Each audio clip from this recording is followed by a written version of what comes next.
O Flamengo criou muitas oportunidades, mas o que é que faltou para esse placar ser mais elástico, vamos dizer assim? O gramado contribuiu com essa questão, já que é um gramado fofo, pesado, e quem joga aqui normalmente no Castelão sente bastante. Bom, boa noite. Fizemos um jogo com muito volume, muita posse, criamos muitas chances e faltou fazer o gol. Faltou colocar a bola para a rede.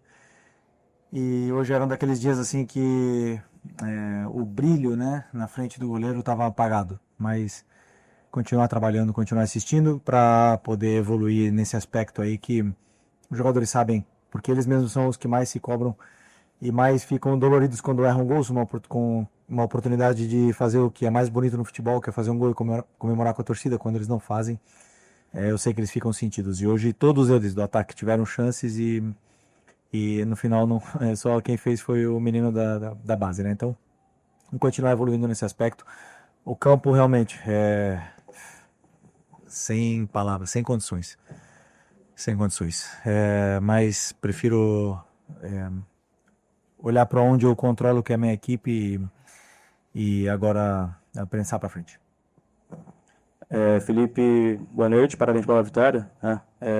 Muita gente fala que deveria ser elástico, enfim, o resultado, mas, como você citou, o gramado teve um fator, foi um fator importante para atrapalhar o jogo do Flamengo, né? Como pegar esse jogo de hoje e pegar alguma coisa positiva e, sei lá, talvez colocar isso em algo positivo pro decorrer da temporada. Não, hoje temos inúmeras coisas positivas durante o jogo. A estreia como titular do João, não sentiu o jogo, tivemos minutos para jogadores que não vinham jogando tanto, tivemos uma atuação muito sólida, muito importante com esse gramado, conseguiram criar essas relações, conseguiram criar entre eles, faltou um pouco de ataque à profundidade, falei isso com eles, faltou a gente atacar mais o espaço, porque era onde a gente podia criar perigo e um time tão fechado, momentos com uma linha de 5, outra de 4 dentro da própria área, fechado muito por dentro, então realmente os espaços que eles deixavam era mais pelas laterais do campo, e aí tivemos muito boas combinações e principalmente também o controle das transições, e a fase defensiva foi muito sólida, então saiu com muitos aspectos positivos do campo e alguns para corrigir, mas em geral, assim, ver jogadores atuando nesse nível de controle de bola, de domínio, essas relações entre eles nesse gramado, é porque o nível desses jogadores são muito alto. Felipe, boa noite, parabéns pela vitória. Vocês estão no meio de uma sequência de viagens muito difíceis, uma logística muito difícil. Vira São Luís, depois ia Belo Horizonte, em seguida ia Santiago del Estero. E no meio desse processo, jogos também difíceis, Botafogo, Cruzeiro, Central Córdoba. E vocês, já nesse primeiro jogo, por mais que tenha uma logística complicada de vir a São Luís, chegar de madrugada, vocês receberam um apoio gigantesco do torcedor daqui do Maranhão, um incentivo desde o aeroporto, ao hotel, a chegada do estádio. E eu queria que você falasse da importância desse apoio do torcedor em meio de uma sequência tão difícil de viagens e de jogos. Foi uma festa linda, linda, linda do torcedor aqui. Se eu não me engano, foi a primeira vez que eu vim aqui. Eu não, sinceramente, tentei pensar se eu joguei aqui, mas acho que não tinha nunca vindo para cá. E tem muito flamenguista, né? O que me deixou triste foi a nossa logística foi um desastre. Foi um desastre. Chegamos muito tarde, e depois a falta de organização com essa parte dos torcedores e a falta de organização para entrar no hotel nos levou quase uma hora para a gente chegar no nosso quarto. Então isso foi um quesito que nós temos que melhorar. Nós não podemos deixar isso acontecer. Mas, por outro lado, ver essa festa linda que o torcedor tem feito pra gente e recebido a gente onde a gente vai, quer dizer que eles estão fechados e encantados com o nível de atuação dos jogadores, eles se sentem representados pelos jogadores e lotam o estádio. Isso é o que me deixa feliz, o que me representa como treinador, e me deixa muito orgulhoso de que exista essa comunhão com o torcedor e a nossa equipe. Boa noite, Felipe. Léo José do Coluna do Fla. O Berto disse em alguns momentos que espera o Jorginho antes do Super Mundial. E aí, como você conversa bastante com o Boto, tratam bastante sobre elenco, e agora o Jorginho ele já vai traçando o futuro dele no Arsenal. Você, Felipe Lins, chegou a falar com o Jorginho ultimamente? Já começa a traçar uma equipe já com o Jorginho? Não sabia dessa notícia. Falo com o Boto todos os dias, nunca me falou nada disso. O Jorginho não é jogador do Flamengo, é do Arsenal e, portanto, não posso falar de jogadores que não pertencem ao Flamengo, né? Mas um grande jogador, um grande respeito por ele e é bom que o Flamengo esteja olhando esse tipo de jogador de alto nível para poder melhorar ainda mais o nosso elenco, mas no momento eu não sei nada. Felipe, boa noite. Thiago Lima aqui do GE. Eu queria que você comentasse um pouquinho sobre o Joshua, o Felipe, que foi seu jogador, né, no Sub-17. O que te chamou a atenção nele? Até para furar a fila do Sub-20, né, de vários jogadores do Sub-20, mas ele veio já para o profissional. E o que te chamou a atenção no período que você treinou ele? Bom, o Joshua era meu camisa 10 no Sub-17. Me emocionei muito, né, como quando ele fez o gol, assim. Eu acho que para um treinador, poucas coisas que você vai fazer vai te deixar tão realizado como colocar um menino de 17 anos, que foi o teu jogador na base, e ele quase praticamente, acho que no segundo toque na bola, ele fazia o gol 1-0, que não é o 3 ou 4-0. Isso me deixa extremamente feliz, né? O que eu vivi hoje com ele me deixou muito emocionado, realmente muito emocionado. Um menino muito especial, era, como eu te falei, é o meu camisa 10 no Sub-17. O primeiro título da minha carreira como treinador, ele participou, foi uma peça muito importante na equipe. Eu fazia muitos movimentos específicos para ele, né, para que a equipe girasse em torno dele. Eu sei o talento que ele tem. É um meia que joga na mesma posição do Arrascaeta, tem um talento e tem principalmente muita frieza na área. É um cara que decide muito bem. Tem as decisões, as tomadas de decisões dele sempre são muito assertivas na área, e um jogador que perde pouco a bola, tem uma visão de jogo muito boa, então além do carinho que eu tenho por ele, porque é um menino que entra, você vê o brilho, a energia que ele entra, é positivo sempre, os jogadores adoram ele, encaixa muito bem no grupo e como eu sinto como se tivéssemos contratado um jogador nesse momento. Ganhar um menino de 17 anos que entra sem medo desse jeito é muito especial para mim. Fiquei muito feliz hoje, muito emocionado.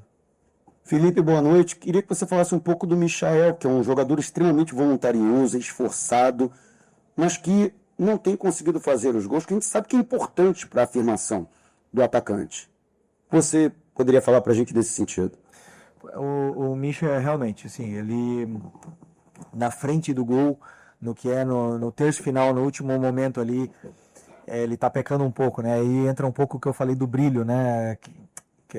Os jogadores de frente, eles passam por essas fases mais goleadoras, menos goleadoras, e eles te dão essa sensação de perigo sempre que chegam ali.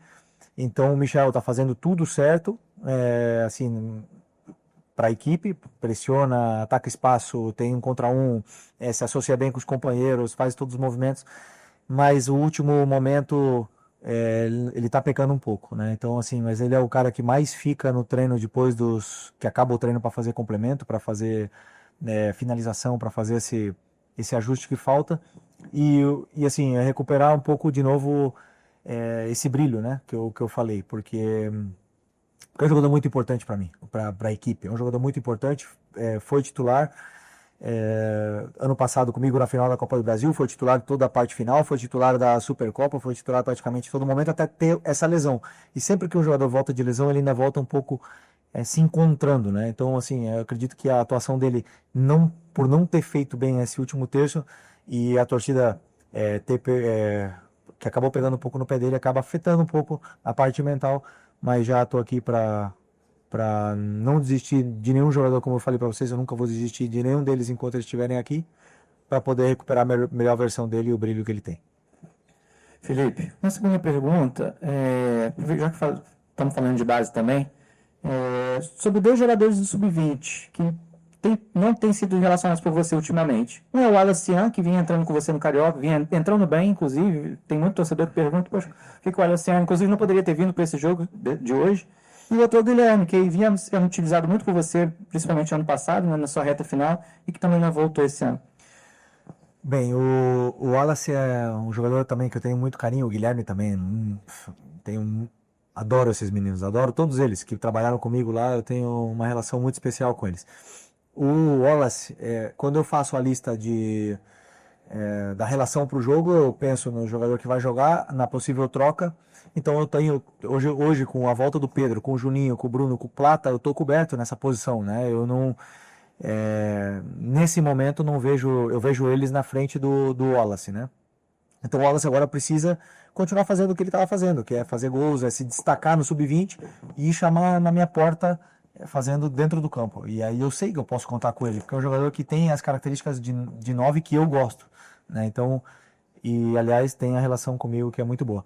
O Guilherme também passa por um processo parecido com o do Wallace. Tem outros jogadores, tem o Arrasca, tem o Plata, tem outros jogadores que estão aí. E hoje eu optei pelo Joshua, que vem treinando comigo, vem treinando muito bem, completou viagens, viajou comigo para Libertadores, fez vários treinos, encaixou muito bem no grupo e vem se destacando nos treinos.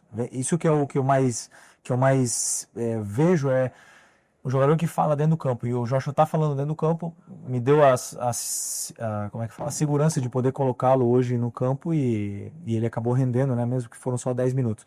Então é um processo de concorrência muito grande que eles têm, aliás, pelo craque, estrela e ídolo que é o Arrascaeta, que está na frente deles hoje, mas que eles possam se espelhar e poder sempre ser uma opção para mim quando eu precisar. Felipe, boa noite. Rádio Tabajara de João Pessoa. Eu queria te perguntar sobre o adversário, né? A gente, naturalmente, você já está acostumado a enfrentar times com linhas baixas, né? Enfim, que vem para uma bola. Também teve bastante volume e várias oportunidades. Eu queria uma avaliação tua sobre esse adversário, um time de Série C, um investimento evidentemente muito menor do que é o do Flamengo. A avaliação do adversário e como se portou a tua equipe também diante dessa situação de jogo. Primeiro tempo talvez um pouco um ritmo mais baixo, no segundo vocês conseguiriam encontrar o gol. Bom, a análise que eu fiz do Botafogo da Paraíba foi uma análise onde eu imaginei um jogo difícil pelo gramado, pela situação do gramado, de campo, mas assim, reconhecendo claramente a nossa superioridade técnica, né, dos jogadores, assim. Por mais que tenha um time bem qualificado, um time que você vê que estão com as ideias muito claras, bem treinado, principalmente na fase defensiva, me demonstrava que iríamos ter dificuldade de entrar por dentro nessa equipe. Mas, claro que o campo e a circulação de bola sempre fica um pouco mais lenta nesse aspecto, mas não posso deixar de reconhecer que antes, na análise que eu fiz, eu senti que sim, éramos bem superiores ao time deles. Não sei, sinceramente, o nível da Série C, mas eu acredito que uma equipe tão bem trabalhada na fase defensiva possa sim brigar pelo acesso, porque esse ano jogamos contra algumas equipes do Carioca e muitas delas, ou Volta Redonda, por exemplo, que joga a Série B, essa equipe aqui tem um nível técnico e tático assim parecido ou superior até a essas equipes. Então, essa é a minha análise sobre o Botafogo. Agora conseguimos o resultado que queríamos e temos a volta e na frente, diante do nosso torcedor para poder vencer.